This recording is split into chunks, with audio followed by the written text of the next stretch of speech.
तो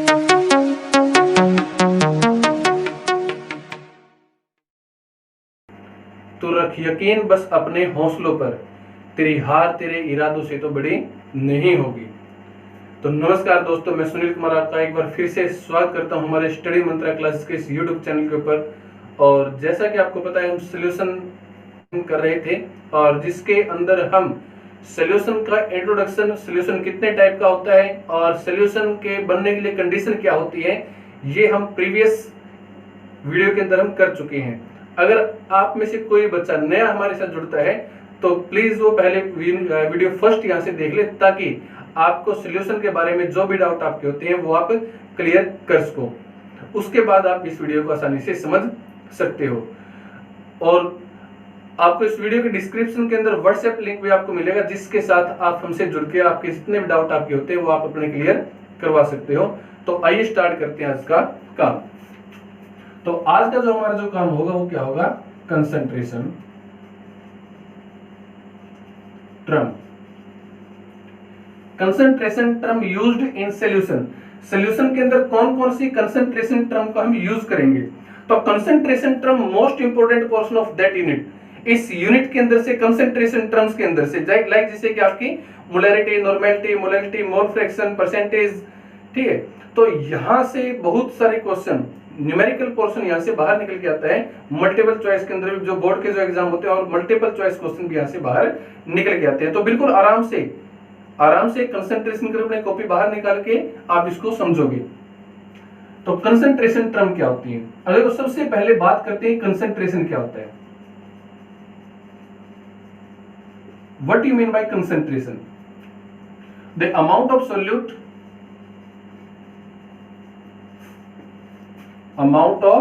solute are present in given solution or solvent।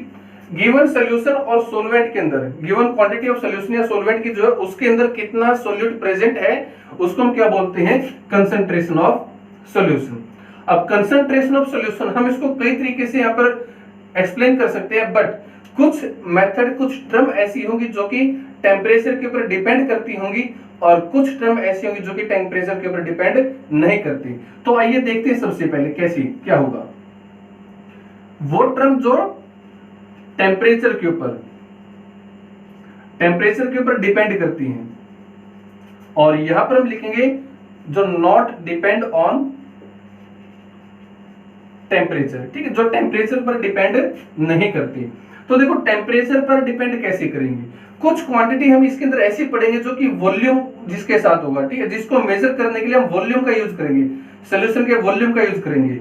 But हम ये प्लस वन क्लास के अंदर पढ़ चुके हैं कि जैसे ही टेम्परेचर बढ़ता है किसी भी सोल्यूशन का या किसी गैस का, तो उसके वॉल्यूम के अंदर चेंज आना शुरू हो जाता है। पार्टिकल एक दूसरे से दूर दूर जाने शुरू हो जाते हैं, और जब पार्टिकल एक दूसरे से दूर दूर जब जाते हैं तो उसका जो वॉल्यूम जो होता है वो चेंज हो जाता है। अगर टेम्परेचर बढ़ाते हैं तो पार्टिकल दूर दूर चले जाएंगे तो वॉल्यूम बढ़ जाता है, और अगर टेम्परेचर को डिक्रीज करते हैं तो पार्टिकल एक दूसरे के पास पास आ जाते हैं, जिसके कारण वॉल्यूम डिक्रीज हो जाता है। इसलिए कुछ क्वांटिटी ऐसी होंगी जो कि टेम्परेचर के साथ चेंज हो जाती हैं, और कुछ क्वांटिटी ऐसी होंगी जो टेम्परेचर के साथ चेंज नहीं करती, क्योंकि वो उनके मास पर डिपेंड करती है, और मास कभी भी टेम्परेचर के साथ चेंज नहीं होता।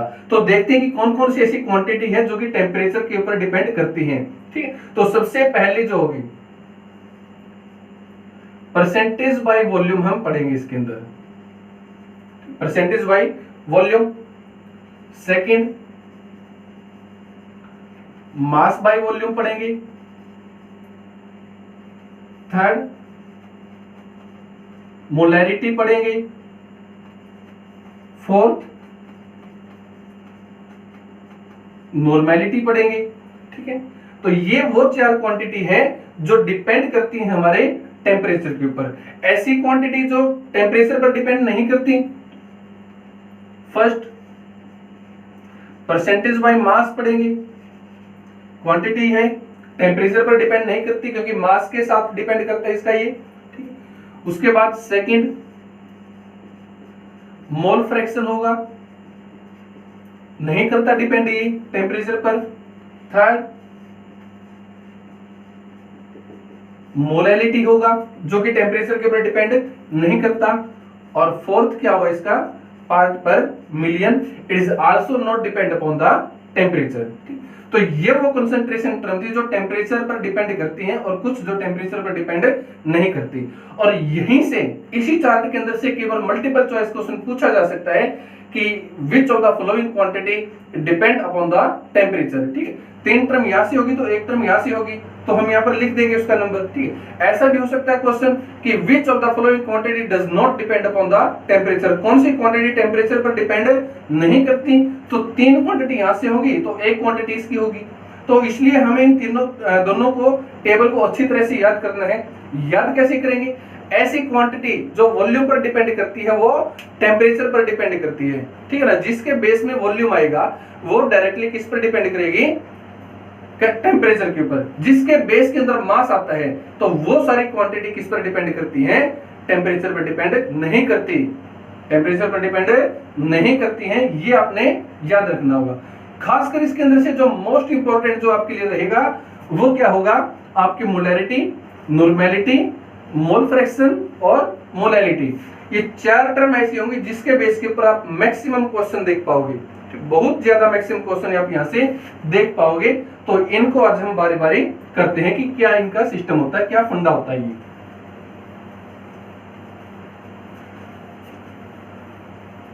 तो फर्स्ट ऑफ ऑल हम निकालते हैं percentage.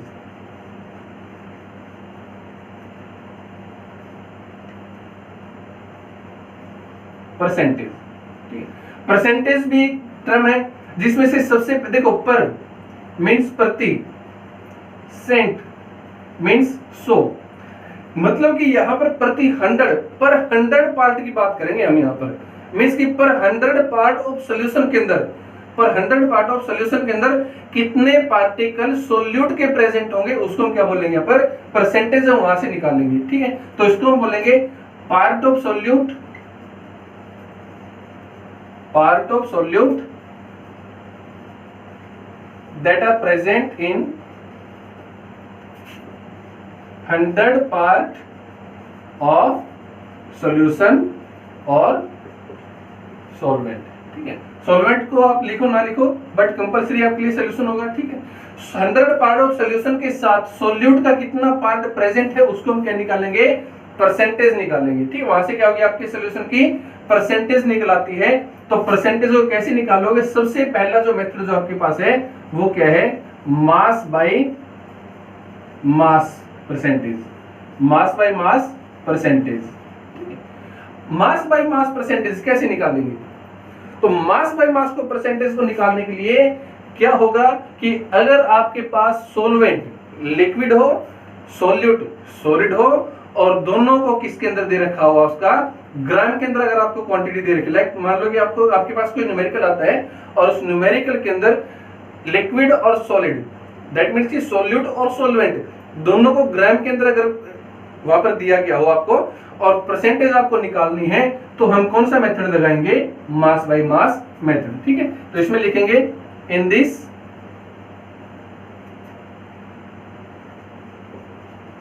solvent in gram, solvent in gram present in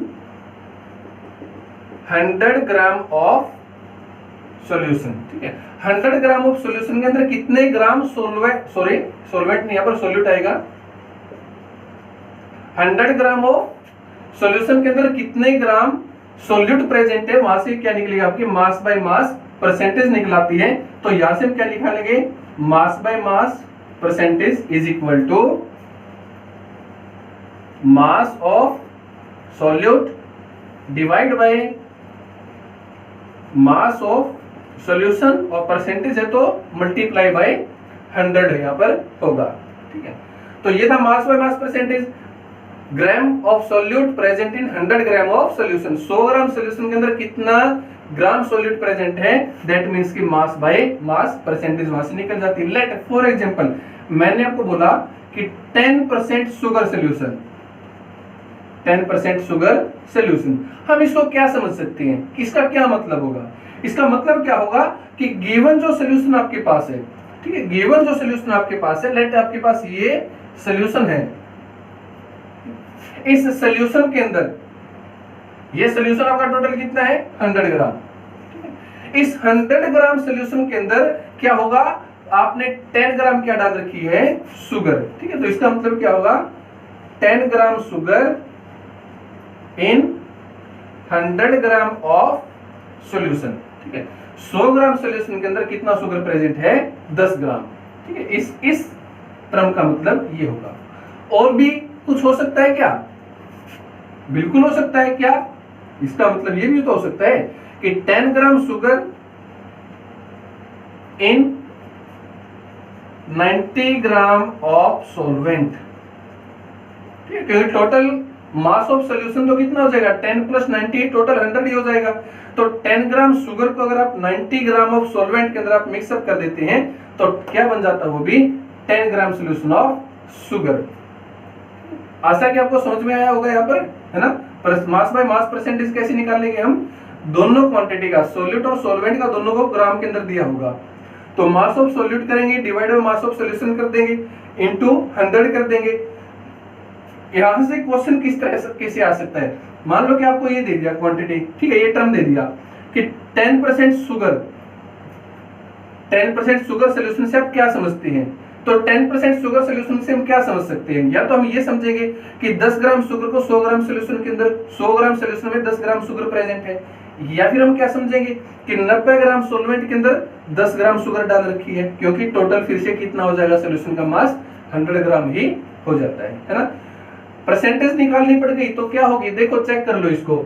mass of solute sugar कितना डाला आपने 10, मास ऑफ सॉल्वेंट कितना है 90, बट अकेला सॉल्वेंट से सॉल्यूशन नहीं बनता ना, उसके अंदर सॉल्यूट को तो ऐड करना ही पड़ेगा। और इनटू में क्या करोगे आप यहाँ पर 100, तो 10/100 इनटू में 100 से 100 कट गया, कितना बचा आपके पास 10%। तो वही यहाँ पर हमने लिख रखा है इसको, है ना। तो ये मतलब होगा आपके 10% शुगर सॉल्यूशन का। क्लियर है ना, स्क्रीनशॉट ले, कॉपी के ऊपर उतार लो, अच्छे से नोट्स प्रिपेयर करो। जितने अच्छे नोट बनाओगे उतने अच्छी आपकी तैयारी होगी और उतना ही अच्छे आपके एग्जाम के अंदर स्कोर आएगा। अब हम कर रहे हैं second method of percentage. Percentage को सेकंड मेथड के साथ हम कैसे निकाल सकते हैं। तो सेकंड जो मेथड होगा वो क्या होगा, volume by volume percentage. Volume by volume percentage.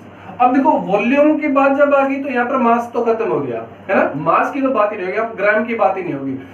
Given solution आपको किस में मिलेगा, ml के अंदर। गिवन सॉल्यूशन या सॉल्वेंट या सॉल्यूट जो भी होगा आपको किसके अंदर मिलेगा, मिलीलीटर के अंदर आपको मिलेगा। ठीक है, मतलब कि जब लिक्विड को लिक्विड के अंदर मिक्स किया जाए तो वहां पर कौन सी टर्म आप यूज करोगे, वॉल्यूम बाय वॉल्यूम। ठीक है, लिक्विड को लिक्विड में जब डिसॉल्व कराते हैं क्या होगा, वॉल्यूम बाय वॉल्यूम टर्म का हम यूज करेंगे। ठीक है, ये लो लिख देता हूं मैं, लिक्विड प्लस लिक्विड। ठीक है, लिक्विड प्लस लिक्विड जब होगा तो volume by volume term use होगा। दोनों का वॉल्यूम दिया मिलेगा किसके अंदर आपको, ml के अंदर। ठीक है, यहाँ पर मिलीलीटर के अंदर भी हो सकता है आपका, लीटर के अंदर भी हो सकता है। ओके, तो वॉल्यूम बाय वॉल्यूम का मतलब क्या होगा, millilitre of solute present in 100 ml of solution. ठीक है, 100 ml ऑफ सॉल्यूशन के अंदर कितने ml आपका सोल्यूट प्रेजेंट है उसको हम क्या बोलेंगे, वॉल्यूम बाय वॉल्यूम परसेंटेज। अब वॉल्यूम बाय वॉल्यूम परसेंटेज का फॉर्मूला क्या होगा, देखो भाई, ml ऑफ सोल्यूट मतलब कि volume of solute in ml divide by 100 ml, मतलब कि यहां पर क्या होगा, आप ये भी लिख दो इसका 100 ml या फिर वॉल्यूम ऑफ सॉल्यूशन। किस में होगा, ये भी आपका ml के अंदर, और इनटू क्या होगा इसका 100, क्या होगा यहाँ पर 100 हम यहाँ पर लिखेंगे। तो यहां से क्या निकल आएगा भाई, आपका वॉल्यूम बाय वॉल्यूम परसेंटेज निकल आती है। क्लियर है ना, समझ में आ रहा है, ऊपर को तो नहीं जा रहा किसी को। ठीक है, अगर ऊपर को किसी को गया तो बता देना वो। अब देखो इसका यहाँ पर 10% एसीटोन सॉल्यूशन इन वाटर। मैंने एक टर्म लिख दिया कि 10% acetone solution in water. What do you mean by this term? इस टर्म का मतलब क्या होगा? अब देखो एसीटोन लिक्विड है, वाटर भी लिक्विड है, दैट मींस परसेंटेज किस में होगी आपकी? वॉल्यूम बाय वॉल्यूम के अंदर होगी। और अगर वॉल्यूम बाय वॉल्यूम के अंदर हम यूज करते हैं परसेंटेज को तो क्या लिखेंगे? इसका मतलब क्या होगा कि 10 ml of acetone, 10 ml of acetone are present in 100 ml of water solution. ठीक है, 100 ml सोल्यूशन के अंदर कितना प्रेजेंट होगा एसीटोन? 10 ml। इसका मतलब ही होगा। और भी कुछ हो सकता है? बिल्कुल हो सकता है। क्या? 10 ml ऑफ एसीटोन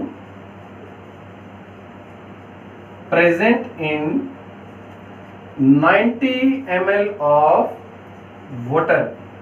यहां सोल्यूशन यूज करेंगे, डायरेक्ट वाटर का, दैट मीन सॉल्वेंट का यूज हम करेंगे यहां पर। ठीक है ना? 10 ml एसीटोन को अगर 90 ml वाटर के अंदर डाल के कोई सोल्यूशन बनाया जाए तो वो भी कितना कंसंट्रेशन का होगा आपका? 10% एसीटोन सोल्यूशन होगा। अगर 100 ml सोल्यूशन के अंदर आप 10 ml एसीटोन प्रेजेंट है आपका, तो भी क्या होगा आपका? वो 10% एसीटोन सोल्यूशन ही होगा। क्लियर है ना? वॉल्यूम बाय वॉल्यूम लिक्विड के लिए यूज होगा, वॉल्यूम दोनों का ml के अंदर होगा। फॉर्मूला क्या होगा? Volume of solute bye volume of solution into 100। Clear है? ये टर्म भी आपको क्लियर होगी। बिल्कुल आसान है, इजी है। अब देखो सेकंड, सॉरी थर्ड देखते हैं। थर्ड परसेंटेज की रिगार्ड में कैसी टर्म होगी? Third mass by volume percentage. ठीक है, मास बाय वॉल्यूम परसेंटेज कब निकालोगे? जब सॉलिड सॉल्यूट हो और सॉल्वेंट कैसा हो आपका? लिक्विड हो। जब लिक्विड के अंदर सॉलिड को मिक्स किया जाए, जब पानी के अंदर नमक डाला जाए, पानी के अंदर शुगर डाली जाए, ठीक है, और भी अगर कोई ऐसा आपके पास कोई सॉलिड सॉल्यूट हो, अगर वो पानी के अंदर डाला जाए तो कैसा सोल्यूशन बनेगा आपका? सॉलिड प्लस लिक्विड का। तो वहां पर कंसंट्रेशन आप किसके अंदर भी देख सकते हो? Mass by volume. कंफ्यूजन नहीं होना, पहले मास बाय मास था जहां पर वॉल्यूम का मास दे रखा था, बट अब क्या होगा यहाँ पर जो लिक्विड जो आपके पास उसका क्या दिया मिलेगा आपको? वॉल्यूम। और जो सॉलिड जो सॉल्वेंट जो है उसका क्या मिलेगा आपको? मास दिया मिलेगा। ठीक है ना? कंफ्यूजन नहीं होना इसके अंदर, बिल्कुल आराम से रिलैक्स होकर देखो एक बार। तो क्या लिखेंगे? Gram of solute present in 100 ml of solution. 100 ml solution के अंदर कितने ग्राम सॉल्यूट प्रेजेंट है उसको हम क्या बोलेंगे? Mass by volume percentage. ठीक है ना? 100 ml ऑफ सॉल्यूशन के अंदर कितना सॉल्यूट प्रेजेंट है ग्राम के अंदर, उसको हम क्या बोलेंगे? Mass by volume percentage. Formula क्या होगा देखो भाई, मास बाय वॉल्यूम परसेंटेज क्या होगा?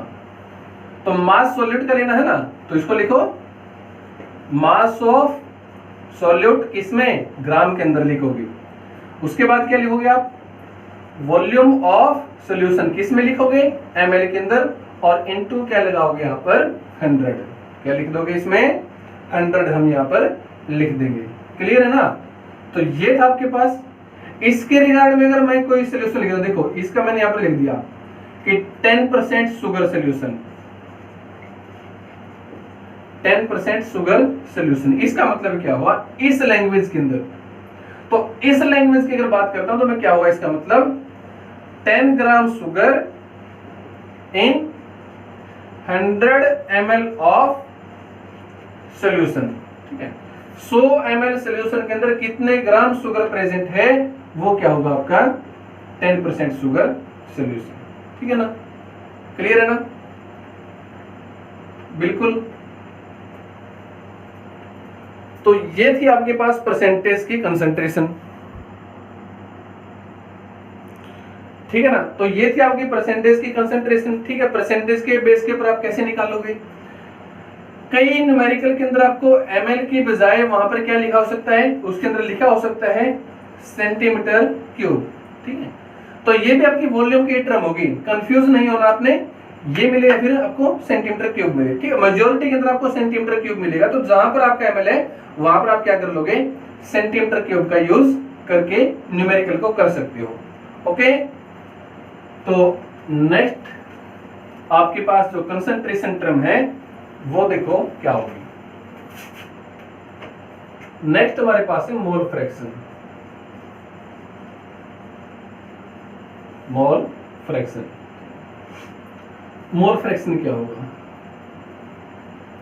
सबसे पहले बात करते हैं मोल की। मोल क्या होता है बेटा, क्योंकि काफी सारे बच्चों का डाउट रह जाता है मोल के बारे में, ठीक है। मोल क्या होता है, क्योंकि प्लस वन क्लास के अंदर होते हैं, नए नए 10th क्लास करते हैं, इतना ज्यादा ध्यान देते नहीं है, हमारा इधर उधर, ठीक है ना, तो पढ़ाई के अंदर काफी कम ध्यान होता है, कई बार एडमिशन लेट होते हैं और तैयारी के लिए चले जाते हैं, तो मोल का जो कॉन्सेप्ट जो था वो रह जाता है।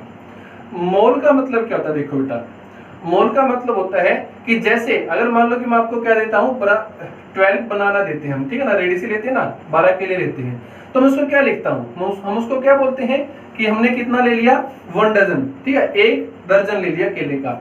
ऐसे ही अगर आप 1000 मीटर डिस्टेंस कवर करते हैं तो बिल्कुल छोटे टर्म के अंदर क्या बोलते हैं कि मैं कितना चला गया, 1 किलोमीटर, है ना। अगर मैं 1000 ग्राम कोई लिक्विड लेता हूं तो मैं क्या बोलूंगा कि मैंने कितना ले लिया, वो मैंने 1 किलोग्राम लिक्विड ले लिया। ऐसे ही अगर आप छोटे छोटे पार्टिकल को इकट्ठा करते हो और उनकी संख्या कितनी हो, 6.022 इंटू 10 की पावर 23, तो मैं क्या बोलूंगा कि ये कितने हो गए हमारे पास, ये हो गया 1 मोल हो गया हमारे पास। तो इतने नंबर ऑफ पार्टिकल अगर आपके पास प्रेजेंट है तो उसको मैं क्या बोलता हूं, 1 मोल बोलता हूं, ठीक। ये तो बात होगी संख्या की। मास की अगर बात की जाए तो मास की कैसे हम निकालेंगे, देखो भाई, तो लाइक जैसे कि आपके पास बिल्कुल सिंपल एग्जांपल हमने लिया वाटर का। अब वाटर का कितना मास है, मोलिकुलर मास कितना होगा इसका, 18। अगर 18 ग्राम ही, कितना, जितना मोलिकुलर मास है अगर उतना ही ग्राम के अंदर उसको ले लिया जाए तो वो भी क्या बन जाता है, 1 मोल बन जाता है। क्या बन जाएगा फिर, वो 1 मोल बन जाएगा, ठीक। जो भी मॉलिक्यूल या जो एटम या जो एलिमेंट आप लेते हो, जितना उसका एटॉमिक मास या मॉलिक्यूलर मास है, अगर उतने ही ग्राम के अंदर हम इसको ले लेंगे तो क्या हो जाएगा, आपका 1 मोल बन जाता है। ऐसे जैसे कि मान लो आप कार्बन डाइऑक्साइड लेते हो, है ना, तो कार्बन डाइऑक्साइड का मास कितना होता है, 16 दूनी 32, और इसका कितना होता है, कार्बन कितना होगा, 12 होता है ना, तो कितना हुआ ये, 44। अगर कार्बन डाइऑक्साइड का मोलिकुलर मास 44 है तो हम इसको 44 ग्राम ही कार्बन डाइऑक्साइड ले लेंगे तो कितना बन जाएगा बेटा, वो बनेगा आपका 1 मोल। और हर कंडीशन के अंदर नंबर ऑफ पार्टिकल भी कितने होंगे इसके अंदर, 6.022 इंटू 10 की पावर 23। हर कंडीशन के अंदर पार्टिकल की संख्या क्या होगी, बराबर होगी। तो ये था आपके पास मोल। कैसे निकालेंगे मोल को, मोल को निकालने के लिए जो मोस्टली जो हम यूज करते हैं फॉर्मूला कहते हैं गिवन मास डिवाइड बाय उसका मोलिकुलर मास, ठीक है, given mass by molecular mass. Like जैसे कि आपको कोई बोल दे कि if you have 180 gram of water then how many moles are present. अगर आपके पास 180 ग्राम पानी प्रेजेंट है तो कितने मोल होंगे, तो गिवन कितना दे दिया आपको, 180, है ना। अब पानी का मोलिकुलर मास कितना होता है, 18, तो काट देंगे, कितना बचा, 10, तो कितने मोल आपके पास, 10 मोल प्रेजेंट होंगे। कितने होंगे, 10 मोल प्रेजेंट होगा आपके पास वाटर का। ओके, तो 1 मीटर को इंक डाल लेते हैं, मार्कर प्यासा हो गया आपका।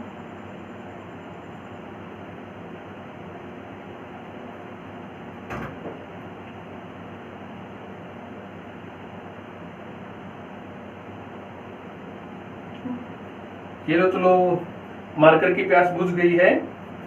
अब हम अपने काम पर लग जाते हैं वापिस से। फॉर्मूला पता चल गया ना, गिवन मास बाय मोलिकुलर मास। तो मोल फ्रैक्शन क्या होगा, देखो भाई, मोल फ्रैक्शन क्या होगा, यहां पर लिखे number of mole of that component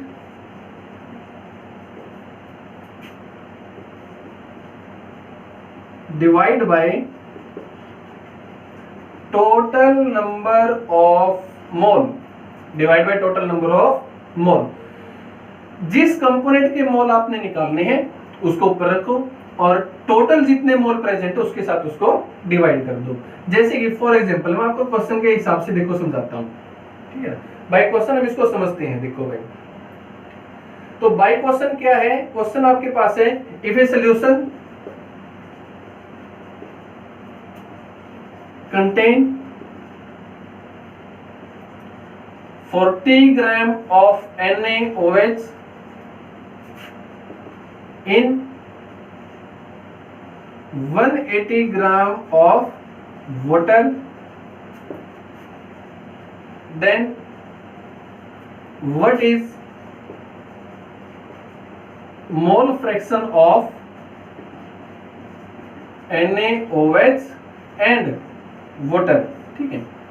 इनका मोल फ्रैक्शन मतलब टोटल मोल के अंदर से, मोल फ्रैक्शन मतलब क्या समझोगे आप, टोटल नंबर ऑफ मोल के अंदर से गिवन कंपोनेंट का कितना हिस्सा उसके अंदर से है। लाइक जैसे कि आपके पास 100 रुपये है तो 100 रुपये में से आपका हिस्सा कितना है। जैसे 2 भाई हैं, 2 भाई के पास 4 किले हैं तो 4 में से एक भाई का कितना हिस्सा होगा, हाफ ही होगा, 50% ही होगा ना। तो इसी तरह से हो गया, आपने अलग अलग मास के अंदर 2 कंपोनेंट मिला दिए तो दोनों कंपोनेंट का मोल निकालेंगे और टोटल जो मोल आएगा ना वो मोल उसका कितना हिस्सा होगा वो आपने निकालना बेटे। तो देखो भाई, सबसे पहले हम निकालेंगे mole of NaOH। Mole of NaOH, मोल का फॉर्मूला क्या था, given mass by molar mass. NaOH का गिवन मास कितना है 40 ग्राम, तो ऊपर लिखेंगे 40 ग्राम। NaOH का मोलिकुलर मास कितना होता है, देखो हाइट ऑक्सीजन का कितना होता है 16, एक इसका हो गया 17 और 23 इसका होता है सोडियम का, तो कितना हो गया टोटल, ये भी 40 हो गया। तो कितना मोल आया बेटा इसका, 1 आ गया ऐसे। उसके बाद क्या निकालोगे आप, मोल ऑफ वाटर, है ना।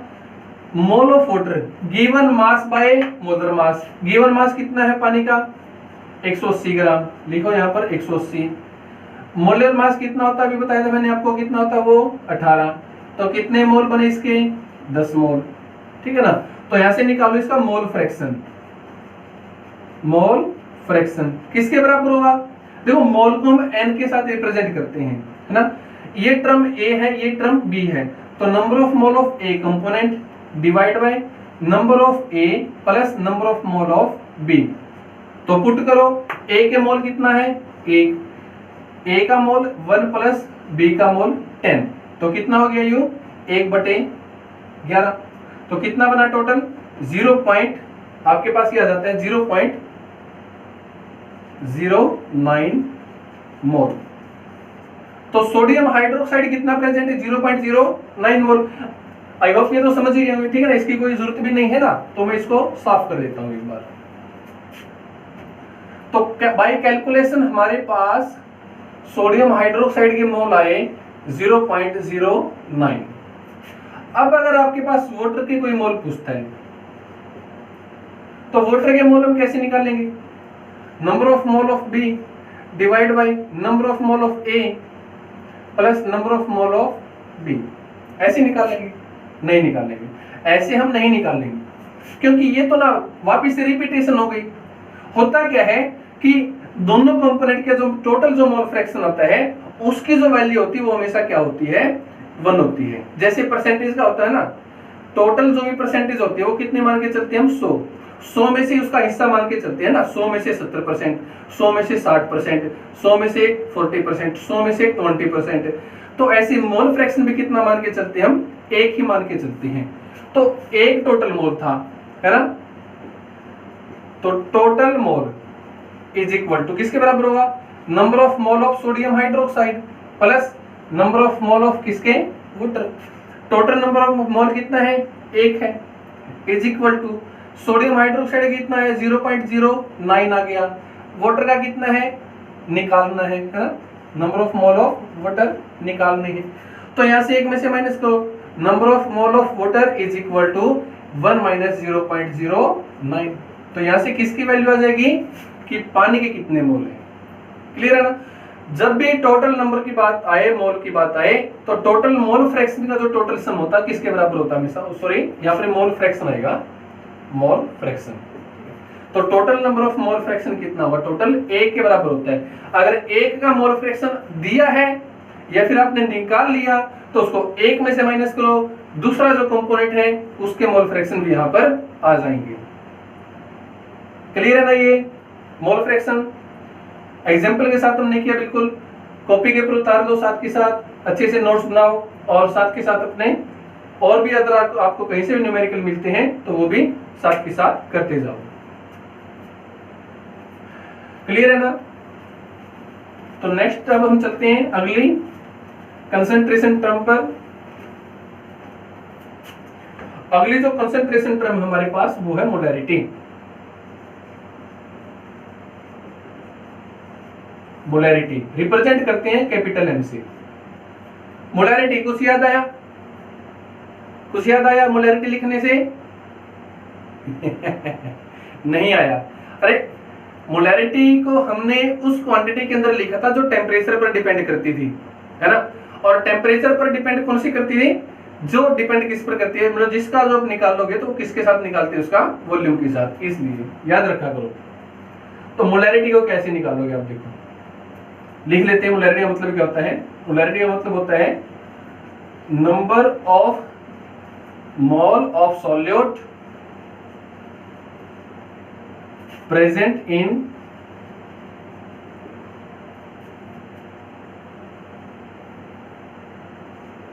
volume of solution given in ml। Given volume of solution के अंदर कितने मोल सॉल्यूट प्रेजेंट है उसको हम क्या बोलेंगे? मोलैरिटी बोलेंगे। अब मोलैरिटी का फॉर्मूला क्या होगा? Capital M is equal to mole of solute divide by volume of solution in ml, और इनटू में आप क्या करोगे? 1000 इनटू में 1000 कर दोगे, ठीक है ना? क्योंकि फिर आपका क्या होगा, ये ml के अंदर चेंज हो जाता है ना। तो मोल of solute bye volume of solution given in ml, ठीक है ना? मिली लीटर। लीटर के अंदर भी हो सकता है ये वाला आपका, ठीक है ना? ये लीटर के अंदर भी हो सकता है। वहां पर क्या मिलेगा आपको? मोल of solute divide by volume of solution in litre, ठीक है ना? तो यहां से इस फॉर्मूले का यूज करके आप क्या निकाल सकते हैं? हम यहां से निकाल सकते हैं मोलैरिटी। क्या निकालोगे आप यहां से? मोलैरिटी, है ना? जैसे क्वेश्चन है यहां पर 20 gram of NaOH are dissolved in 500 ml of solution। 20 gram sodium hydroxide को 500 ml सोल्यूशन के अंदर डिसॉल्व किया हुआ है, तो बताओ उसकी मोलैरिटी कितनी होगी? आपने क्या निकालनी है? मोलैरिटी। मोलैरिटी निकालने के लिए आपको क्या जरूरत होगा? मोल ऑफ सॉल्यूट की जरूरत होगी, वॉल्यूम ऑफ सॉल्यूशन की जरूरत होगी।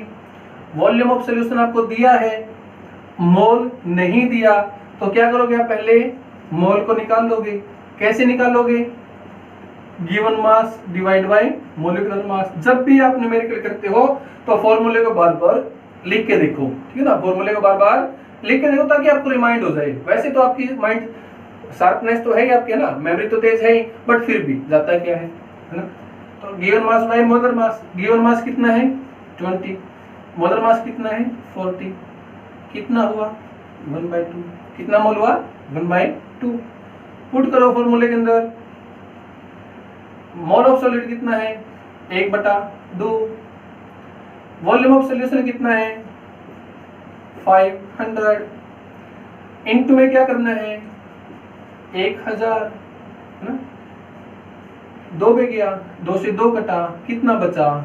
1 मोलर सॉल्यूशन, ठीक है? सॉल्यूशन की मोलैरिटी कितनी है? 1 मोलर। कितने मोलर का सॉल्यूशन है ये? 1 मोलर का। समझ गए ना? क्लियर है? देखो, अगर हम आपको कोई कंसंट्रेशन, कोई सॉल्यूशन दे दे, कोई कुछ भी दे दिया आपको, ठीक है ना? कोई बोतल दी है, कोई बोतल दी, अरे जरा बड़ी बनाओ, बड़ी बड़ी बड़ी, ये लो बड़ी बोतल। कोई बोतल आपको लैब में मिलती है और वहां पर आपको मिलता है 1 मोलर सोल्यूशन ऑफ H2SO4। क्या मिला? 1 मोलर सोल्यूशन ऑफ H2SO4। इसका मतलब क्या होगा? इसका मतलब क्या होगा? इसका मतलब होगा 1 लीटर सोल्यूशन के अंदर, 1 लीटर सोल्यूशन के अंदर, 1 लीटर सोल्यूशन के अंदर आपका 1 मोल H2SO प्रेजेंट है। 1 लीटर सोल्यूशन के अंदर क्या प्रेजेंट है? 1 मोल H2SO प्रेजेंट। लाइक जैसे आपके पास यही था ना, तो इसके ऊपर क्या लिखा मिलेगा? इसके ऊपर लिखा मिलेगा, ये बोतल होगी आपकी, यहां लिखा मिलेगा 1 मोलर NaOH, 1 मोलर NaOH लिखा मिलेगा। तो इसका मतलब क्या होगा कि अगर आपके पास ये 1 लीटर सोल्यूशन होता, अगर आपके पास ये सोल्यूशन 1 लीटर होता, तो इस 1 लीटर के अंदर कितना होता सोडियम हाइड्रोक्साइड? 1 मोल। कितना होता? 1 मोल। मास के अंदर देखते हो कितना होता वो? 40 ग्राम। कितना होता? 40 ग्राम। संख्या में अगर देखते तो कितना होता ये? 6.022 इंटू 10 की पावर 23। कितना होगा वो? 6.022 इंटू 10 की पावर 23। इतने पार्टिकल भी हो सकते हैं, 1 मोल भी है, 40 ग्राम भी है। मास में पूछे तो 40 ग्राम है, संख्या पूछे तो इतने हैं, मोल पूछे तो 1 है, बस कुछ नहीं है। तो यहाँ पर जो टर्म आती है ना, उसका बहुत ही ज्यादा रोल होता है। कई बार क्वेश्चन पूछ ले जाते हैं, ठीक है ना। 2 मोलर, मान लो कि इसका आंसर 2 मोलर आता, तो 2 मोल का मतलब क्या होता कि 1 लीटर के अंदर कितने मोल प्रेजेंट है? 2। यहाँ पर ये 4 मोल होता, 4 मोलैरिटी इसकी 4 आती है, तो मतलब क्या होता कि 1 लीटर के अंदर कितने मोल प्रेजेंट है? 4 मोल प्रेजेंट है। मोलैरिटी 6 आ जाती, तो 1 लीटर के अंदर कितने मोल है? 6 मोल है। समझ गए ना? उतारो एक बार इसको जल्दी से।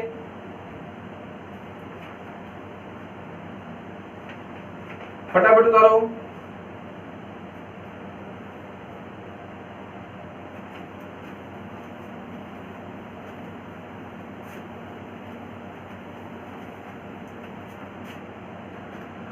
अब देखो, आपके पास नंबर ऑफ मोल 1 भी हो सकता है, मार्कर पे ऐसा हो गया।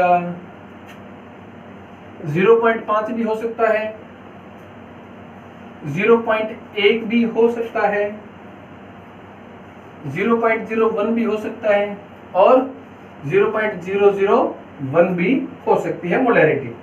तो इन तीनों को हम मोलैरिटी या मोलर ना बोलकर इनकी टर्म क्या होगी? अलग अलग होगी। कैसे? अगर ये मोलैरिटी 1 है तो सॉल्यूशन को क्या बोलेंगे? मोलर। सॉल्यूशन को क्या बोलेंगे? मोलर। अगर 0.5 मोलैरिटी आती है तो हम क्या बोलेंगे उसको? Semi molar. Semi molar. 0.1 molarity आती है तो क्या बोलेंगे उसको? डेसीमोलर। क्या बोलेंगे उसको? डेसीमोलर।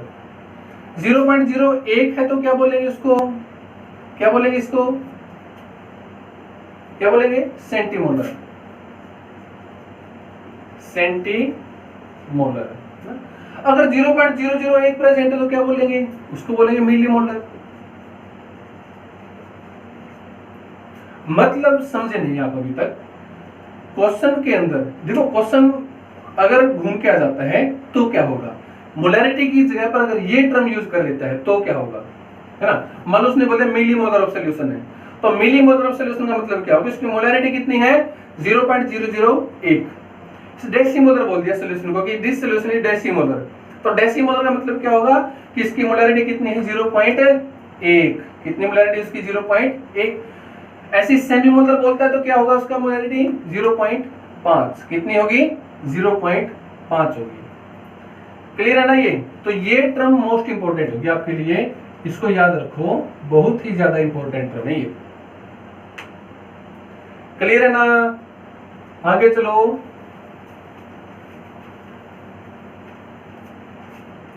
मोलैरिटी।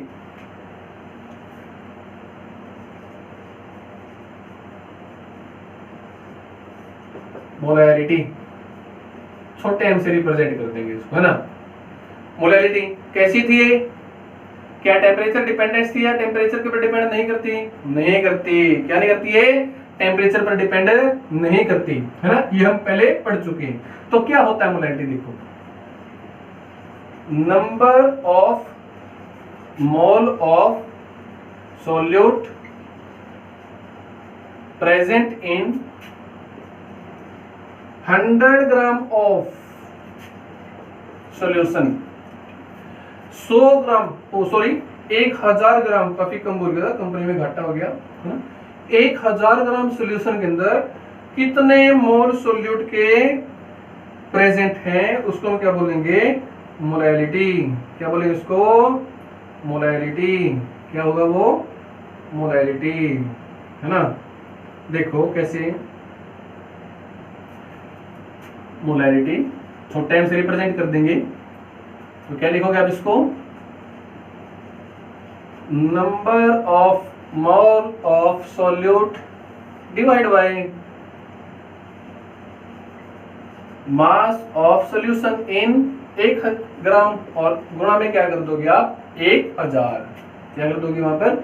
1000। ये फॉर्मूला क्या होगा आपका? ये फॉर्मूला होगा आपके मोलैलिटी का। अगर मान लो कि मोलैलिटी ऐसे बोलते हैं कि 2 मोलर सोल्यूशन है, 2 मोलर सोल्यूशन आपके पास, मोलर सोल्यूशन आपके पास 0.2 है, तो 0.2 मोलर सोल्यूशन ऑफ, चलो ऑफ कर लेते हैं, ऐसे तो नहीं, किसी का तो होगा ये ग्लूकोज का ही होगा। तो 0.2 मोलर सोल्यूशन ऑफ ग्लूकोज, इसका मतलब क्या होगा? इसका मतलब होगा सेम, थोड़ा सा डिफरेंट होगा। 0.2 mole of glucose present in 1000 gram of solution. 0.2 मोल लिख दिया, तो उसका मतलब क्या होगा? इसका मतलब होगा कि 0.2 मोल ग्लूकोज के प्रेजेंट है 1000 ग्राम सोल्यूशन। टोटल सोल्यूशन आपके पास 1000 ग्राम है, उस 1000 ग्राम के अंदर कितना मोल ग्लूकोज प्रेजेंट है? कितना होगा वो? 0.2 मोल ग्लूकोज उसके अंदर प्रेजेंट होगा। क्या होगा? 0.2 मोल वहां पर प्रेजेंट होगा 1000 ग्राम ऑफ सोल्यूशन के अंदर। Have you any doubt? Any doubt? No doubt, no doubt, no doubt. तो आगे चलते हैं आप।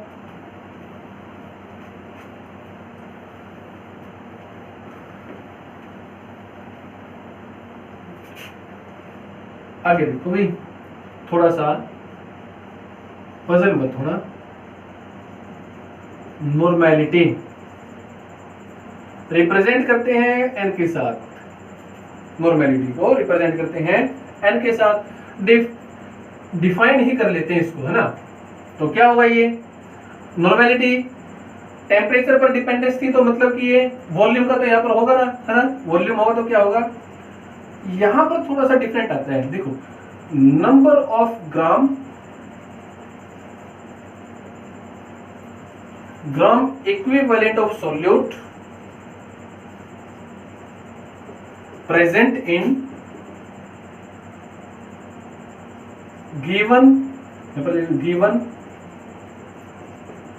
Volume of solution, given volume of solution, ठीक है ना। तो यहां से क्या निकल आती है आपकी? नॉर्मेलिटी। ठीक है, ऐसे ही फिर से कर लो, सोल्यूशन को ml के अंदर कर देते हैं, सोल्यूशन को ml में ही लेंगे, सोल्यूशन को ml में ही लेंगे, तो नॉर्मेलिटी क्या होगा? देखो,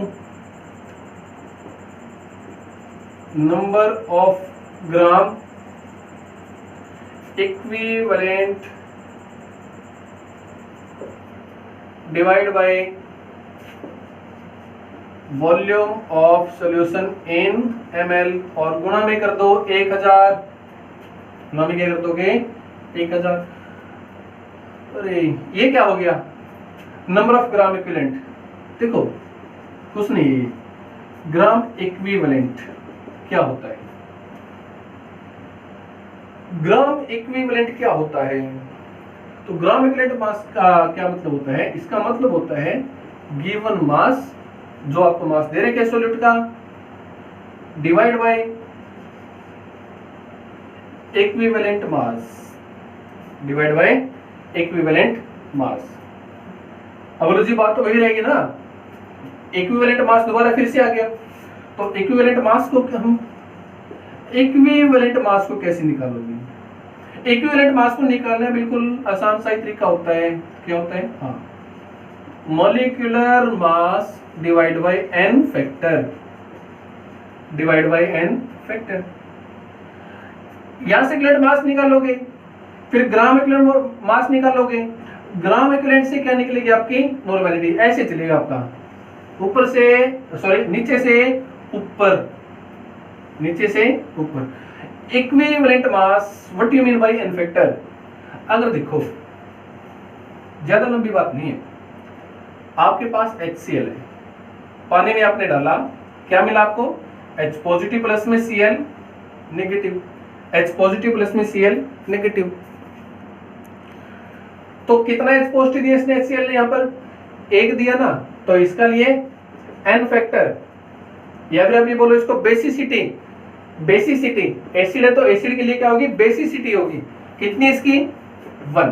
तो n फैक्टर वैल्यू क्या हो जाएगी? 1। ऐसे मान लो कि आपके पास बेस है, मैग्नीशियम हाइड्रोक्साइड है, पानी में डालोगे, क्या मिलेगा आपको? 2OH negative ion. बेस है ना ये, तो बेस की एसिडिटी बोलेंगे। कितने OH पॉजिटिव देता है उसको बोलते हैं उसकी एसिडिटी। कितने देता है ये 2 देता है। तो इसके लिए n फैक्टर वैल्यू क्या होगी? 2 हुई। साल्ट आपके पास प्रेजेंट है, लाइक कॉपर सल्फेट प्रेजेंट है आपके पास, इसके लिए आप इक्विवेलेंट मास निकालते हो, तो क्या निकलेगा? सबसे पहले आप इसका n फैक्टर निकालोगे। n फैक्टर का मतलब क्या होगी? कॉपर सल्फेट के अंदर कॉपर के ऊपर चार्ज कितना है? कॉपर सल्फेट में कॉपर के ऊपर चार्ज कितना है? तो क्या है कॉपर सल्फेट में? Copper 2 positive. कितना चार्ज है? 2। तो इसके लिए n फैक्टर वैल्यू कितनी हुई? 2 हो गई। n फैक्टर वैल्यू क्या होगी इसके लिए? 2। तो n फैक्टर वैल्यू 2 लिखेंगे, कॉपर सल्फेट का मास लिखेंगे, डिवाइड कर देंगे, इक्विवेलेंट मास आ जाएगा। इक्विवेलेंट मास को जितना मास न्यूमेरिकल में दिया उसके साथ डिवाइड कर देंगे, गिवन मास को इक्विवेलेंट मास के साथ डिवाइड कर देंगे। क्या आ जाएगा ऐसे? Gram equivalent mass. Gram equivalent mass के नीचे आप क्या लिख दोगे? इसका वॉल्यूम। तो क्या आ जाएगा वहां से? नॉर्मेलिटी। क्या आएगी?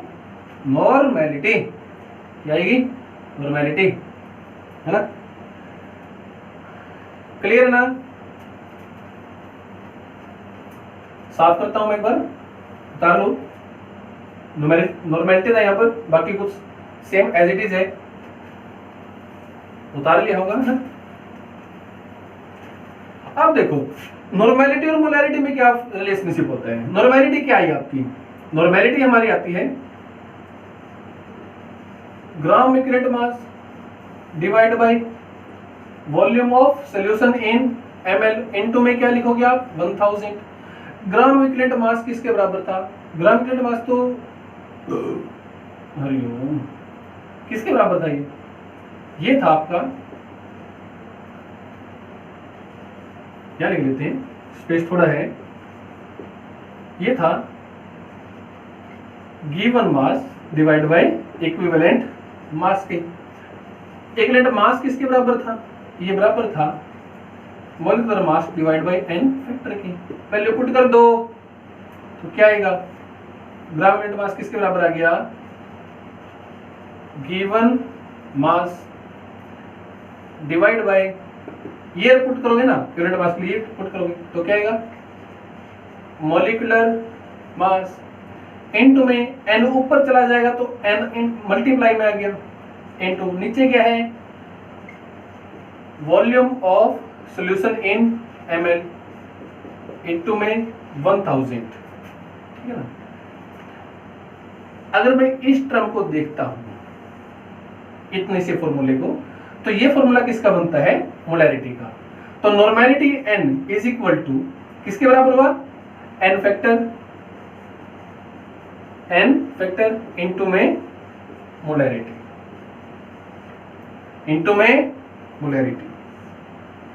तो ये रिलेशनशिप होती है नॉर्मेलिटी और मोलैरिटी के अंदर। अगर केवल मोलैरिटी दे रखी है तो n फैक्टर से मल्टीप्लाई करो, क्या आ जाएगा? सीधा आपका वहां से नॉर्मेलिटी ही आ जाता है। क्या आएगा? वहां से नॉर्मेलिटी आ जाता है। क्लियर है ना? ये पजल नहीं होना आपने, केवल इसी की वैल्यू यहाँ पर पुट करके इसको निकालना है। उतारो एक बार इसको, आराम से उतार लिया। तो देखो अब लास्ट कंसंट्रेशन टर्म आती है पार्ट पर मिलियन, पीपीएम। पीपीएम पीपीएम का फार्मूला लिख दो, number of part of solute present in total part of solution और इनटू में 10 की power 6। 1 million part of solution के अंदर, 1 मिलियन पार्ट ऑफ सॉल्यूशन के अंदर कितने पार्ट सॉल्यूट के प्रेजेंट है, वो क्या होगी इसका पार्ट पर मिलियन। ठीक है ना, 1 मिलियन सॉल्यूशन पार्ट के अंदर कितना पार्ट सॉल्यूट का प्रेजेंट है उसको हम क्या बोलते हैं, पार्ट पर मिलियन। बट पार्ट पर मिलियन को हम कहां पर यूज करेंगे, हर जगह पार्ट पर मिलियन को यूज नहीं कर सकते। जहां पर सोल्यूट की क्वांटिटी बिल्कुल ही कम हो, जहां पर सोल्यूट की क्वांटिटी बिल्कुल ही कम हो प्रेजेंट, उस वहां पर हम किसका यूज करेंगे, पार्ट पर मिलियन का यूज करेंगे। किसका, पार्ट पर मिलियन का यूज करते हैं। तो ये थे आपके पास कुछ कंसंट्रेशन टर्म जिसके बेस के ऊपर आप न्यूमेरिकल निकाल सकते हो और पेपर के अंदर न्यूमेरिकल यहाँ से आते भी हैं। तो मैं अभी आपको एक होमवर्क यहाँ से देता हूँ जो कि आप करोगे और करने के बाद आप कमेंट भी करोगे कि आपका आंसर क्या आता है ना। तो लिखो, calculate the molarity, calculate the molarity of 30 gram of CONO3 की twice in 4.3 litre of solution. 4.3 litre solution के अंदर 30 ग्राम कोबाल्ट नाइट्रेट अगर हम डाल देते हैं तो इसकी मोलैरिटी क्या होगी। अगर कोबाल्ट का एक मिनट दो, कोबाल्ट का molecular mass, atomic mass of cobalt दे रखे हैं 59। अगर कोबाल्ट का एटॉमिक मास 59 है तो इस क्वेश्चन को करोगे और अपने अपने आंसर को कमेंट करोगे। किसी का आंसर नहीं निकलता है, किसी को कोई डाउट है, then you can contact me on Telegram and also on the WhatsApp group. Okay, तो बाय, जय हिंद, जय भारत।